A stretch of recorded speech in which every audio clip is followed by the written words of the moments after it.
Đây, đây là gọi là khoan gì anh? Khoan sử dụng pin nữa, khoan cầm tay sử dụng pin. Rất tiện dụng. Cái này bắn mái tôn thì thích nhỉ. Nhưng mà khoan cái này có thể làm được một loại là khoan tủ vật chứ, thì nó dễ đúng không? bọn đi ăn trộm hay dùng cái này không?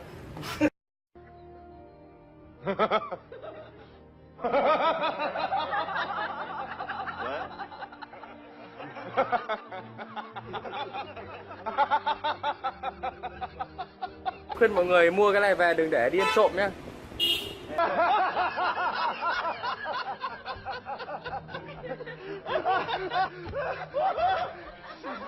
Nó V nha, hiện tại là V4 dày đủ nhá.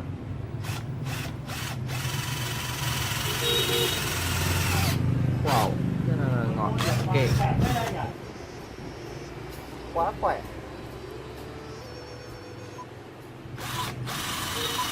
Thợ chuyên nghiệp phết nhỉ. Được đấy.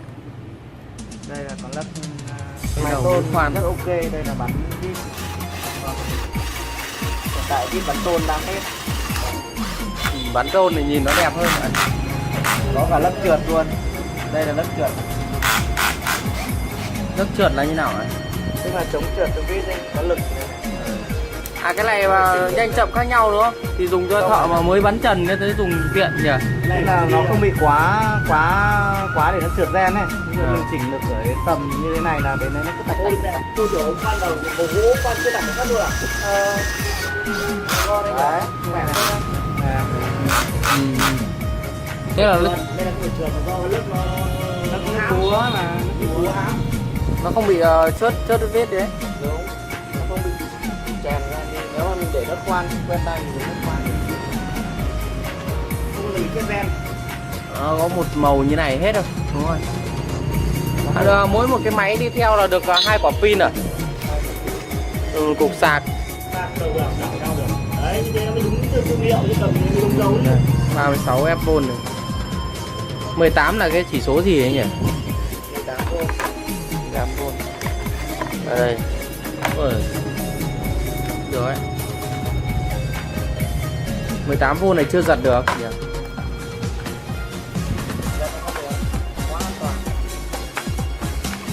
Đây là đầu chuyên nghiệp đấy, vít.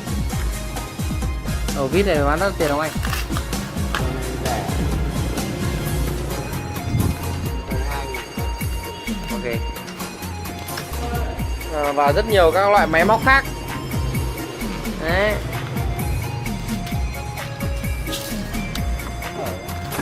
Đây. Đấy là 16. 16V này khác à? À quả này pin dọc. Nhìn như là súng ấy. Đấy à, được đấy. Ok. Đã lắp của pin rồi nhé.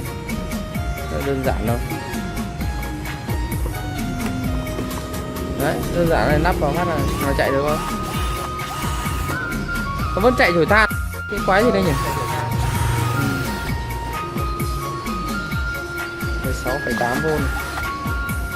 Đẹp nhỉ, cái súng ấy. À, được đấy. Thì tháo lắp rất là đơn giản. Cái này có phải nhấn cái này ạ. Có lẽ là một tay hơi khó.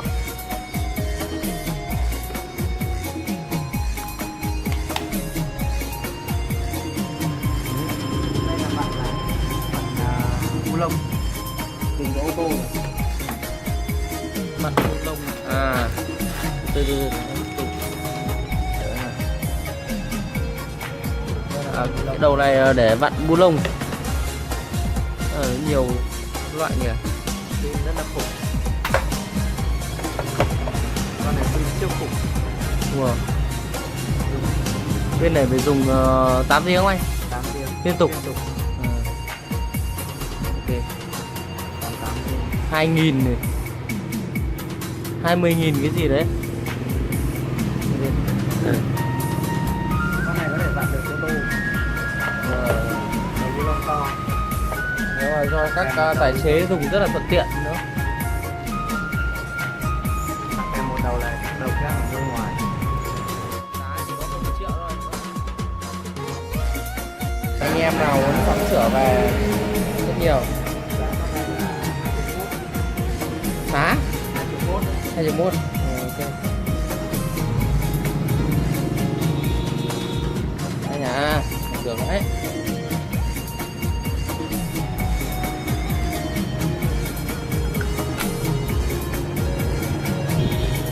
Đầu 22.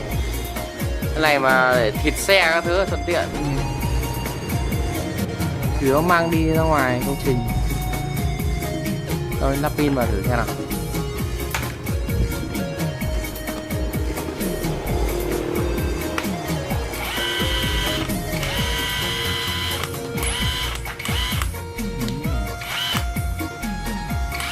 Êm đấy.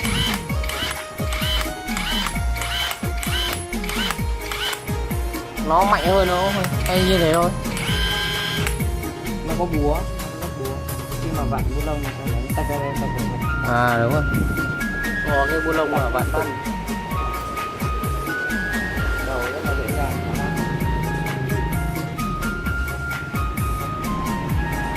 Đút đúng lỗ. Tất cả những cái đầu bu lông Tuyếp, tuyếp gọi là tuyếp ấy nhỉ? cái đầu này.